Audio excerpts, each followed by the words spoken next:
आयुष्यामध्ये move on होणं किती गरजेचं आहे हे जगामध्ये दोन लोकांनी मला शिकवलं. एक तर उर्वशी रावतेला आणि दुसरं म्हणजे हे जोडपं सुलेमान पठाण आणि रुखसाना शेख. मला वाटत होतं की माझ्या एकटीचा सेल्फ रिस्पेक्ट सगळ्यात जास्त पडलेला आहे. त्याच्यानंतर मी उर्वशी रावतेलाच्या पोस्ट आणि तिचे सगळे स्टेटस बघितले आणि त्यानंतर सुलेमान पठाण आणि रुखसाना यांचे व्लॉग बघितले. त्यानंतर माझा जीव भांडत पडला की नाही भाई, अपने से भी गए गुजरे कोई और है. Emotional damage. आजपर्यंत सगळे व्लॉग मी बघून झालेत, म्हणजे पाडणारे व्लॉग, हनीमून व्लॉग, भांडे घासायचा व्लॉग, क्रिंज कपल व्लॉग. पण याच्या उपर एक आगळा वेगळा व्लॉग माझ्या समोर आला, तो म्हणजे चक्क डिवोर्स व्लॉग. हो, डिवोर्स व्लॉग. ह्या लोकांनी त्यांच्या डिवोर्सचा चक्क युट्यूब वरती बाजार मांडून ठेवलाय. कमेंट मध्ये त्या व्यक्तीला उत्तर द्या की तू हे कशासाठी करते. ती जर माझं आता वर्ष दीड वर्ष झालं मिटलंय ना, मग माझ्या ह्यातच ते का नाही, आता माझी काही अजून बघण्याची इच्छा नाहीये. सगळं काय ते ह्याच जन्मात बघून झालंय माझं. सगळे लोक एकाच माळेचे मणी आहेत आणि हा माणूस यांचा मेरू मणी आहे. यांच्या केसमध्ये गुन्हेगार, साक्षीदार, वकील, पुरावे हे सगळे स्वतः आहेत आणि युट्यूबची जनता झाली आहे जज आणि युट्यूब झाले कोर्ट. चला तर मग व्हिडिओ मध्ये करपवून टाकूयात एक्स नवरा बायकोच्या नावाखाली भरभरून व्ह्यूज छापणाऱ्या सुलेमान पठाण आणि रुखसाना शेख यांना. कारण व्हिडिओ मध्ये मी रोस्ट नाही करत, मी पार करपवते, कारण माझा तो पॅटर्नच वेगळा आहे.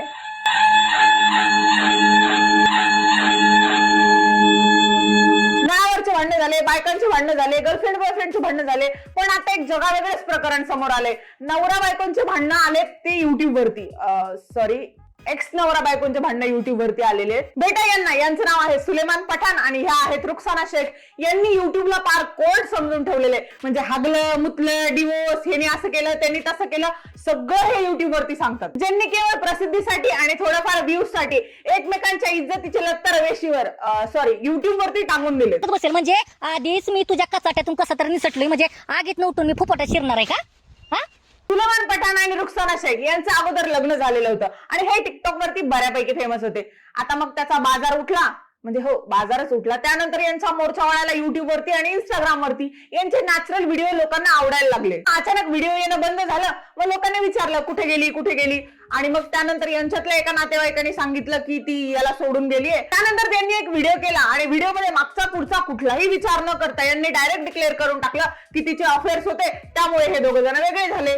का तुझ्या बी आपला चोप मार दिला म्हणून त्याच्यावर आरोप लावायचा का? हा, आता एखाद्या स्त्रीच्या इज्जतीपेक्षा पब्लिक जास्त महत्वाची आहे ना. पब्लिकला कळायला पाहिजे की दोघ जण का वेगळे झाले. कौन है ये लोग, कहां से आते हैं? दुसरं लग्न झालं तरी देखील यांचं हेच चालू होतं, बघा एक्सचे किती अफेअर आहेत, एक्सने हे केलं, एक्सने ते केलं, फलाना ढिमकाना. शाळेमध्ये तुम्ही एक्सची व्हॅल्यू शिकलाच असाल. आता माझ्या आयुष्यात एक्सची व्हॅल्यू ही आहे, पण यांच्या आयुष्यामध्ये एक्सची व्हॅल्यू चक्क ही आहे. या उपर मला एक गोष्ट कळली की हे यांना भेटण्यासाठी चक्क पैसे पण चार्ज करतात. पैसा ही पैसा होगा. लग्न झाल्यानंतर केला पहिलीला कॉल, बघा ती काय म्हणाली. मी बोलतो काय, पण तो व्हिडिओ आपल्या घटस्फोटाच्या नंतरचा आहे. आणि खरंच 1 मिलियन रिकामटेकड्या लोकांनी हा व्हिडिओ बघितलाय. हाय व्होल्टेज ड्रामा चालू आहे सध्या युट्यूब वरती. नाही, एखाद्या सिरियलच्या पटकथेला लाजवेल इतकं हे दोघं जण ड्रामा करतात. टीव्ही वाल्यांना कमी टीआरपी येत असेल इतकं यांना टीआरपी येतो. कुणाचं चॅनल सोडून दिलेल्या नवऱ्याच्या भरोशावर चालतं तर कुणाचं चॅनल सोडून दिलेल्या बायकोच्या जीवावर. पण आता तुम्हाला जॉब मिळवण्यासाठी एक्सपिरियन्सच्या भरोशावरती बसण्याची गरज नाहीये, कारण मी तुमच्यासाठी घेऊन आली आहे सनस्टोन.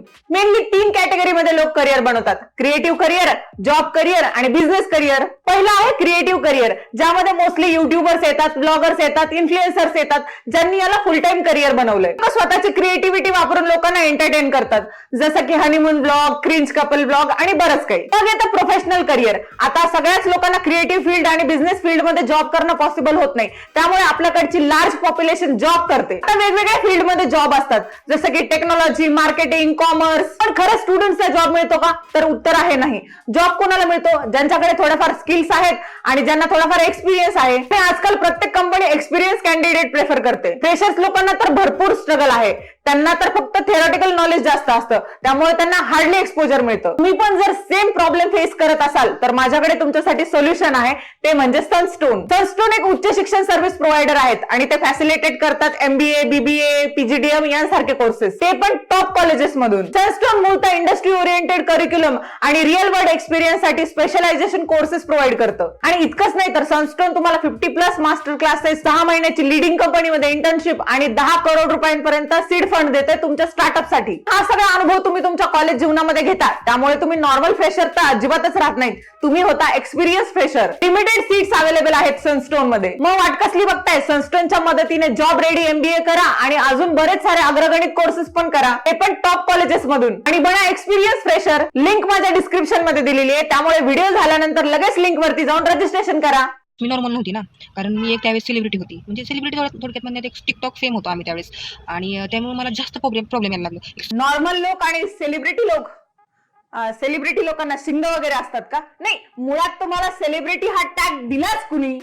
माणसाने आयुष्यामध्ये किती रिकामटेकडे असू नये याचं जिवंत उदाहरण आहेत हे दोघ जण आणि यांची जनता. आणि बरं मी आयफोन घेतला, माझ्या जीवावर घेतला, तुमची जळण का झाली? तू पण हिला वाटतं हा माझ्यावरती जळतो आणि ह्याला वाटतं ही माझ्यावरती जळते, दोघं एकमेकांवरती जळतात. नाही, जर कधी भारतातलं इंधन खतम झालं ना तर यांचा वापर होऊ शकतो. कुणाला वाटतं सुलेमान दादा बरोबर आहेत तर कुणाला वाटतं रुखसाना ताई बरोबर आहेत. नाही, यांच्या जनतेने जेवढा यांचा अभ्यास केला ना तेवढा जर UPSC MPSCचा केला असता ना तर एखादा कलेक्टर नक्की झाला असतं. यांचं ब्लॉगिंग चॅनल आहे, यांच्या ब्लॉगिंग चॅनल वरती हे लोक ब्लॉग सोडून बाकी सगळं करतात.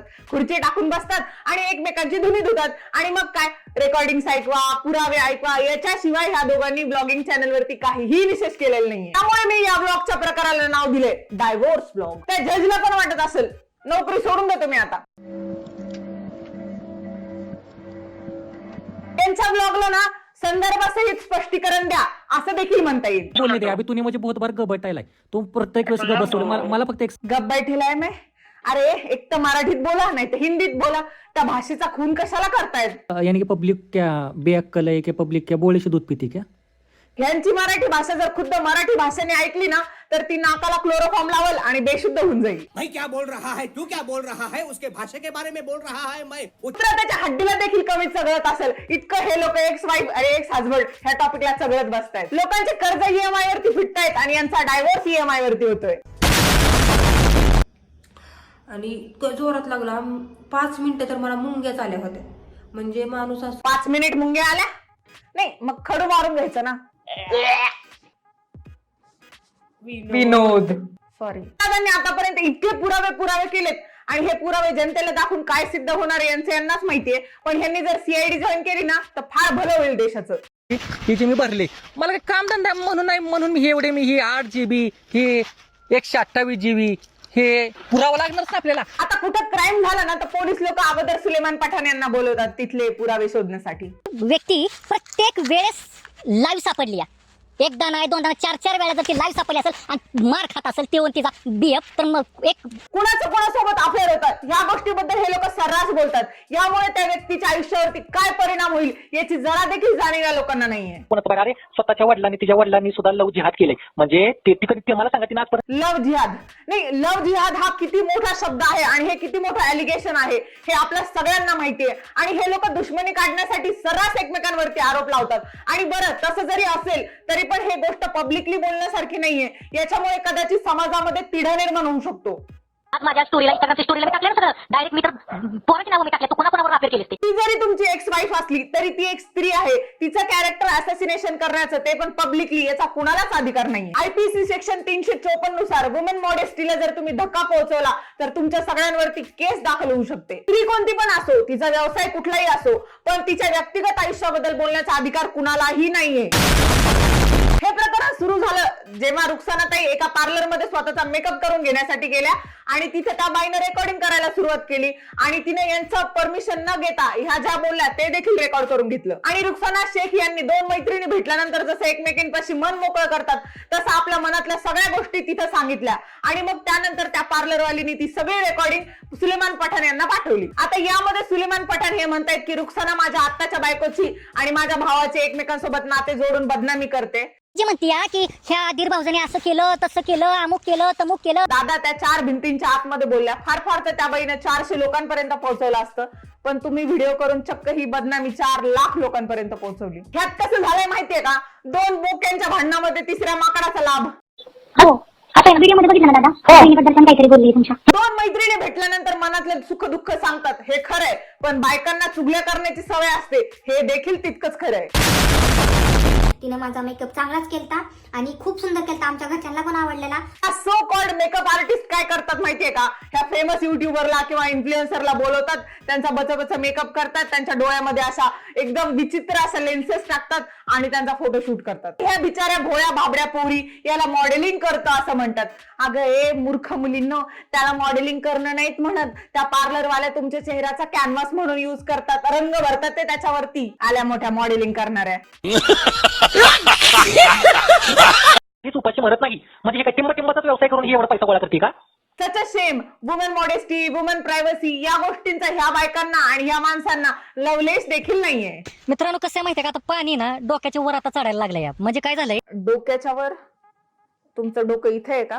आताच तर थंबनेल मध्ये म्हटलं होतं ना की पाणी नाकाच्या वर गेलेत म्हणून.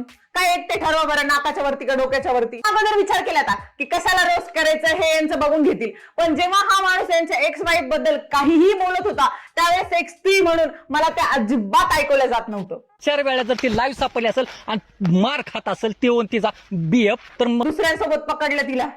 वा छान. हा हे तुम्ही चक्क पब्लिकली सांगतायत. आज जागेमध्ये ना तिला तिच्या बीएफला रक्त चाटसपर्यंत तिला हाणलेलं. तुम्ही तिला मारलंय हे तुम्ही पब्लिकली सांगताय म्हणून तुम्ही पुरुष होता नाही का? नाही, तुम्ही एका स्त्रीवरती हात उगारलाय आणि तुम्ही तुमचं पुरुषत्व सिद्ध केलंय असं होतं ना याचा अर्थ.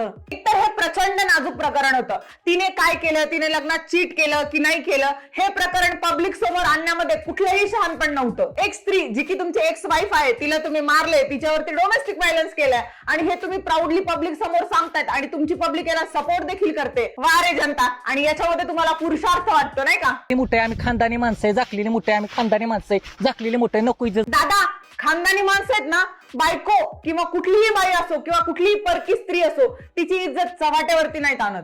कौन है ये लोग, कहाँ से आते हैं? मी आजपर्यंत फक्त वुमन कार्ड खेळताना पाहिलं होतं, पण हा माणूस चक्क मेल कार्ड खेळतोय. म्हणजे थंबनेल मध्ये ते, टायटल मध्ये ते, त्याच्यानंतर हायलाइट्स मध्ये ते, सगळीकडे तेच. माहितीये भाई तू एक पीडित पुरुष आहे, तुझ्यावरती एका स्त्रीने अत्याचार केलेत, पण किती दिवस तेच. ब्लाऊजची पट्टी असते ना, फक्त 2-2.5 दिवसाची पट्टी ठेवण्यावर आमचा वाद झालता. अरे पीडित पुरुष, आपलं जग आहे ना चंद्रावरती चाललंय आणि तुम्ही लिटरली अजून पण तुमच्या बायकोने 2 इंचाची पट्टी ठेवली याच्यावरती डिस्कशन करतायत. आणि वैचारिक माणूस आहे ना त्यालाच त्याची लँग्वेज कळणार आहे. वैचारिक पातळीबद्दल तुम्ही दोघंही बोलू नका, कारण तुम्ही दोघांनी तुमच्या डिवोर्सचा तमाशा केलाय आणि तो लोकांसमोर आणलाय. तर सहानुभूती तिची आहे नाही यांची आहे. पण मला एक गोष्ट सांगायची आहे की माणूस प्रसिद्धीसाठी किती खाली जाऊ शकतो याचं जिवंत उदाहरण आहे. तुम्ही तुमचं लग्न करून मोकळे झाले पण तिचं आयुष्य तिच्या समोर पडले. तुम्ही व्हिडिओमध्ये सर्रास तिच्या अफेअर्स बद्दल बोलतात. तिलाही तिच्या आयुष्यामध्ये पुढे जायची संधी दिली पाहिजे. ये बड़ी अच्छी बात कही आप. फॅमिली कोर्टामध्ये जेव्हा डायव्होर्सच्या घटना घडतात तेव्हा त्याची कारणं बाहेर येत नाहीत. घटस्फोट होतो आणि तो मिटतो देखील केवळ मिलियन लोकांसमोर आपली बाजू किती खरी आहे हे सिद्ध करण्यासाठी एका स्त्रीच्या चारित्र्यावरती असे शिंतोडे उडवणं हे अजिबात बरोबर नाहीये. कारण की कायद्यापेक्षा कोणीही मोठा नाहीये आणि कोर्टापेक्षा काही मोठं नाहीये असं म्हणणारे तुम्ही लोक तुमचे पुरावे पब्लिकला दाखवतायत. तर आता ज्या व्यक्तीशी माझी ओळख नाही काही नाही तो व्यक्ती माझी बदनामी करत आहे. हे किती जिथं कमी तिथं आम्ही अशातल्या आपल्या मोहिनी काकू ह्यामध्ये देखील मागे नाहीयेत. कसं तू आधीच निश्चय केलेला होता की मला या व्यक्तीसोबत राहायचंच नाही, कारण तुझा बॉयफ्रेंड होता. तुझा बॉयफ्रेंड असल्यामुळे तुला त्या व्यक्तीकडे जास्त लक्ष द्यायचं होतं. पण त्या स्त्रीच्या आयुष्यामध्ये किती पुरुष होते आणि किती आहेत याबद्दल बोलण्याचा परक्या स्त्रीला अधिकार नसतो. स्त्री दाक्षिण्याचा अरे यांना हा शब्द कळणार नाही.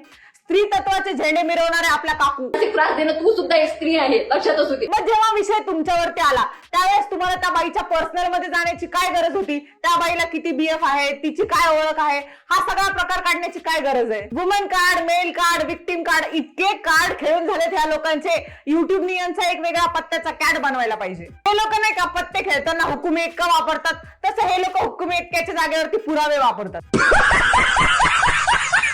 भरपूर आहे, परंतु कसं मी माझी मर्यादा सोडू शकत नाही. मर्यादा सोडू शकत नाही असं म्हणून काकू ऑलरेडी तिच्या चरित्र्यावरती बोलल्यात, ते पण कुठलीही शहानिशा न करता. ते सो कॉल्ड ब्लॉग म्हणजे काय माहिती का, ह्यानी माझी बदनामी केली, तिने माझी बदनामी केली असं म्हणून हे लोक 30-30, 40-40, 50-50 मिनिटाचे व्हिडिओ बनवतात आणि व्हिडिओमध्ये फक्त एकच टॉपिक असतो, हिनं कशी माझी बदनामी केली, त्यांनी माझी कशी बदनामी केली. अरे बदनामी होण्यासाठी अगोदर मार्केटमध्ये नाव तरी कमवा. आणि हे लोक एकमेकांची बदनामी करून भरपूर व्ह्यूज छापतात आणि पैसे छापतात आणि यांच्या व्हिडिओला व्ह्यूज किती जातात, 6 लाख, 7 लाख, 8 लाख, 1 मिलियन. नाही इतकं कसं रिकामटेकडे असू शकतो माणूस. म्हणतात ना, रस्त्यावरती 2 लोकांचे भांडणं चालल्यानंतर बघणारे जास्त असतात, ते जे बघणारी जनता आहे ना तीच यांच्या व्ह्यूअर्स आणि यांच्या कमेंट बॉक्स मध्ये. ते चला मित्रांनो बाय. आणि ह्या व्यक्तीला मी पुन्हा एकदा ओपन चॅलेंज देतोय, तुला यायचंय, तू चंदनवंदनला या, आपण सगळे जायचं. चॅलेंज खेळा तुम्ही, जो जिंकेल ना त्याला आपण अखिल भारतीय रिकाम टेकडे म्हणून एक पुरस्कार प्रदान करून टाकू. ही एक रिअल लाईफ आहे, टीव्ही सिरियल नाहीये ज्यामध्ये तुम्ही सिद्ध करायला बसाल की कोण हिरो आहे आणि कोण विलन आहे. आणि हे तुमचं चांगुलपणा आणि तुमची हिरोगिरी सिद्ध करण्यासाठी तुम्ही तुमच्या आयुष्याचे पंचनामे करावेत, याच्यात कुठलंही शहाणपण नाहीये. So that is it for today guys. जर तुम्हाला हा व्हिडिओ आवडला असेल तर व्हिडिओला लाईक करा, शेअर करा, माझ्या चॅनलला सबस्क्राईब करा. तोपर्यंत सदा खुश राहा आणि सदा कूल राहा. आणि हो, मला इंस्टाग्राम आणि फेसबुक वरती फॉलो करायला विसरू नका. आणि याच्या व्यतिरिक्त सगळ्यात महत्त्वाची गोष्ट अशी की डिस्क्रिप्शन मध्ये दिलेल्या लिंक वरती जा, सनस्टोन वरती रजिस्ट्रेशन करा आणि बना एक्सपिरियन्स फ्रेशर.